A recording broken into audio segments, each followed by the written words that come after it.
Her life savings gone. Her stockbroker AWOL tonight. We've learned the feds are now investigating, and this woman may not be the only victim. Now, Pittsburgh's Action News 4 investigator Paul Van Osdol is joining us live with a story you will see only on 4. Paul. Wendy, Marcy Salandra went to her broker's office last month hoping to take out some money to buy a new house. When she got there, she was greeted not by her broker, but by 3 FBI agents. They told Marcy her broker, Patricia Miller of South Park, was under investigation. My heart dropped because I knew my money I just knew right away I probably have no money. Just a month ago, hairdresser Marcy Salandra got a statement from her broker, Patricia Miller, showing her investments, her life savings, were worth $681,000. But after the FBI showed up, she checked her account with Investors Capital Corporation, the company affiliated with Miller. They told her that account did not exist. Investors Capital said she did have an account with a different number, and her balance was just $254. When you heard that, what did you do? Well, my heart sunk. I fear that I have no retirement money, and it's going to kill me because I don't have any other money to live on when I retire. I have nothing. Marcy said 2 FBI agents interviewed her for more than an hour, but they could not tell her what happened to her money. The FBI declined to comment. She's also gotten no answers from Investors Capital.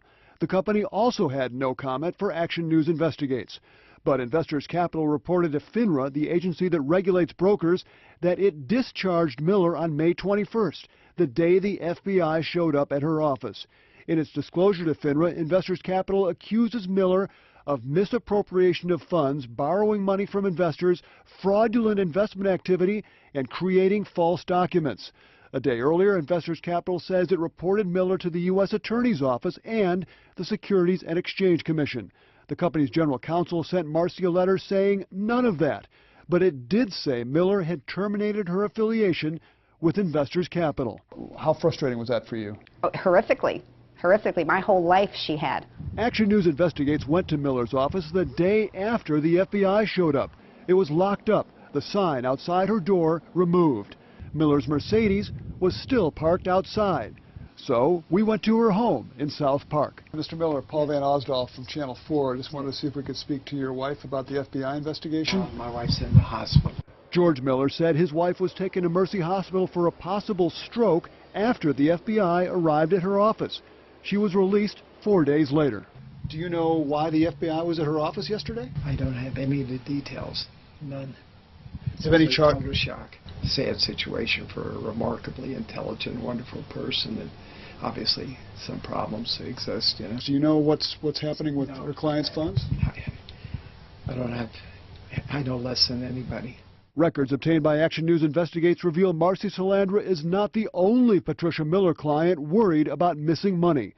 According to FINRA, just 2 days before the FBI showed up at Miller's office, a non-Investors Capital client alleged she misappropriated $80,000 he gave her in 2012.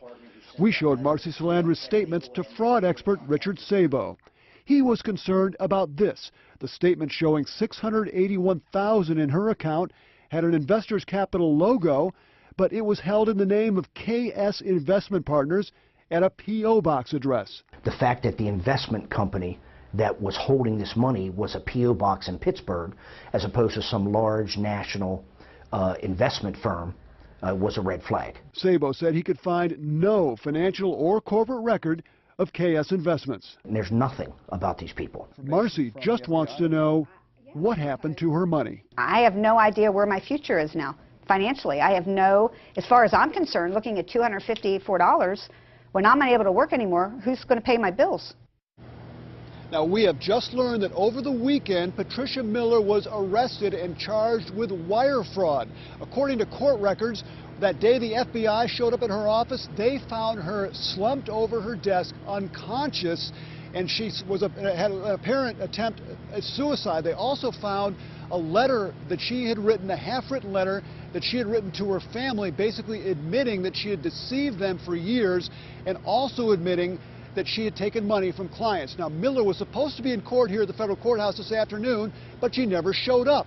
The jail told the prosecutor's office that she was medically unfit to appear in court. Reporting downtown, Paul Van Osdol, Pittsburgh's Action News 4. Paul, I know I speak for a lot of people. My head is spinning as I'm hearing this. It makes you panic. Yes. What can you do? What can any of us do to avoid this kind of situation? Well, Richard Sabo, the fraud expert we talked to, said one thing any investor should do is make sure they're not sending their money to a P.O. box. Now, in terms of checking out your broker, you should definitely look at this site, FINRA. That's the agency that oversees brokers. We have their website at WTAE.com where you can check out anyone you want who's handling money and who's licensed by this agency. Holy cow. Paul Van Osdol, thank you so much tonight.